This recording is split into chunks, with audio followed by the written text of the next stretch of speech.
Bonjour et bienvenue dans cette nouvelle capsule sur les spectres lumineux. Commençons d'abord par définir la lumière blanche et lumière colorée. La lumière blanche est une lumière dite polychromatique, c'est-à-dire qu'elle est composée d'une infinité de lumières colorées. Chaque lumière colorée est un rayonnement monochromatique caractérisé par une longueur d'onde dans le vide ou dans l'air qu'on va noter lambda. La lumière visible comprend une infinité de ces rayonnements monochromatiques et les longueurs d'onde vont être comprises entre 400 et 800 nanomètres. Au-delà, on pourra trouver les ultraviolets en dessous de 400 nanomètres et au-dessus de 800 nanomètres, nous pourrons trouver les infrarouges. La dispersion de la lumière blanche est la séparation de ces différents rayonnements monochromatiques. La figure colorée qu'on observe alors est appelée le spectre. La dispersion de la lumière blanche va être réalisée soit à l'aide d'un prisme ou d'un réseau. Ce prisme ou ce réseau sont ce qu'on appelle des milieux dispersifs, car leur indice de réfraction va dépendre de la longueur d'onde. Passons maintenant au spectre et en particulier au spectre d'émission. Un spectre d'émission est un spectre qui va être produit par la lumière directement émise par une source. Il en existe deux types. Tout d'abord le spectre du rayonnement émis par un corps chaud et le spectre de ray.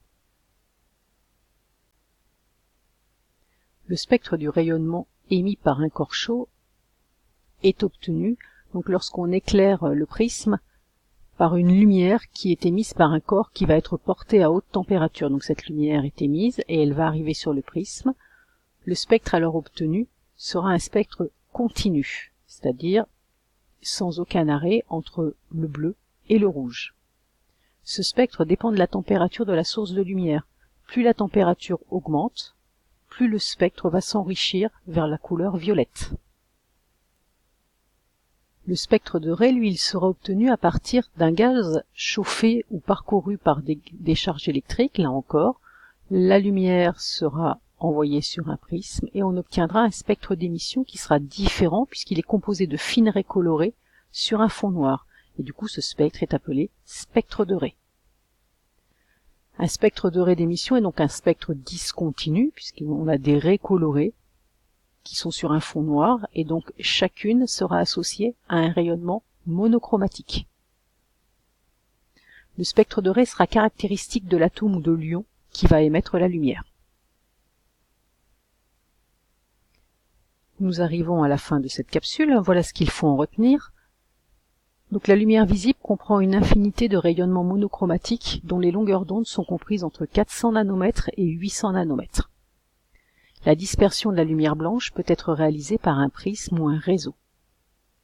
Le spectre du rayonnement émis par un corps chaud est un spectre continu.